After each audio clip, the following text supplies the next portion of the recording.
For the PPE they need to safely reopen. Beaver Creek has stocked up on face masks, gowns, shields, and plexiglass dividers. Before any students come back, the teachers and staff will have the PPE in place and train on new procedures. But those items were not cheap. We have received 2 CARES Act payments, but they don't come close to making us whole. We are still in the negative over $400,000 with that.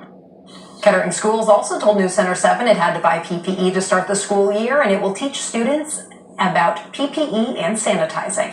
Sick with COVID and in a Texas hospital now for more than a month, the man was still able to marry his fiancée. Last month, Carlos Munoz was fine and about to marry his girlfriend, but then he wound up in the hospital in critical condition. While he now tests negative, he is still struggling to get better. His nurses came up with the idea for the two to say their vows in the hospital. And one of his nurses has said he has already noticed a positive change since this wedding.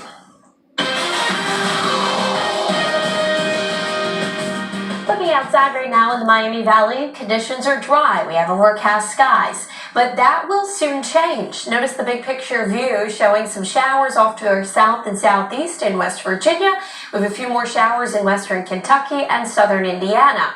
What is going to happen as we get into the day tomorrow? An area of low pressure is going to be pushing up from the south, and that will push the moisture and the chances for a few showers and thunderstorms into the area.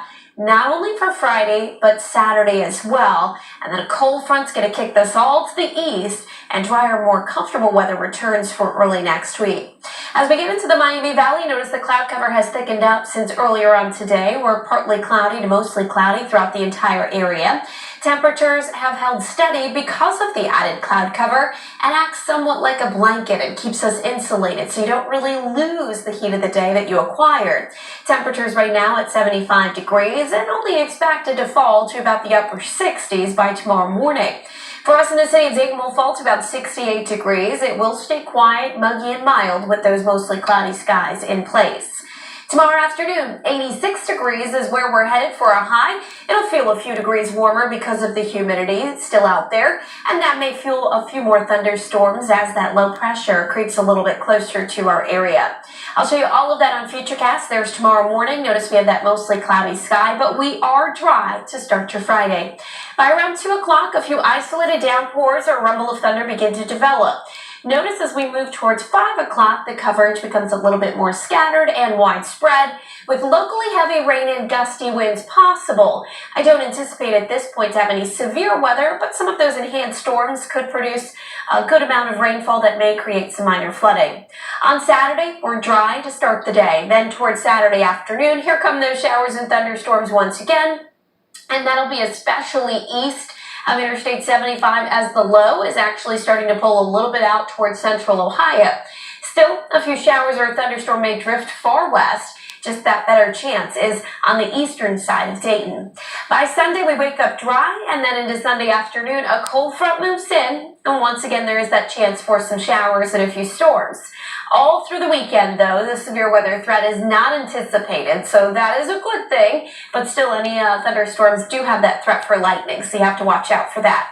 Futurecast rainfall estimates through Sunday, anywhere between a tenth, perhaps a quarter, even a half an inch of rain, especially those higher amounts underneath some of those stronger thunderstorms. Your weekend forecast, we will be in the 80s both days, right around 82 or 83 degrees, which is on par for this time of year.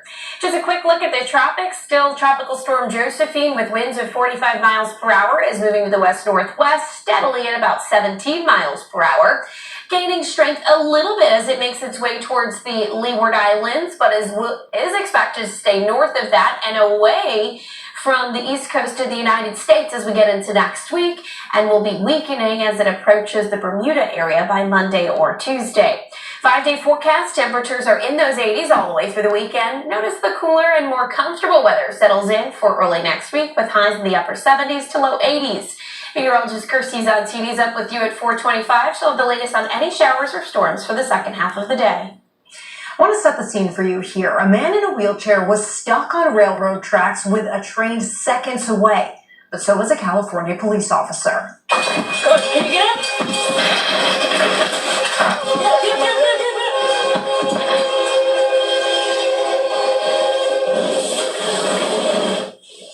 As you just saw, the officer's body camera captured her risking her own life to save his. The officer said she could not get the man's chair free, so she had to pull him out. The train hit his leg and wheelchair. You know, I was thinking back, I'm like, man, it really felt like the train was right in my face. And then looking back at the video, it practically was right in my face. The man went to the hospital, but is expected to be okay. Thank you for that, police officer. Well, the Oakland Lumberjacks football team says it's ready for Friday nights. Why the players say they've got so much to prove on the field this year.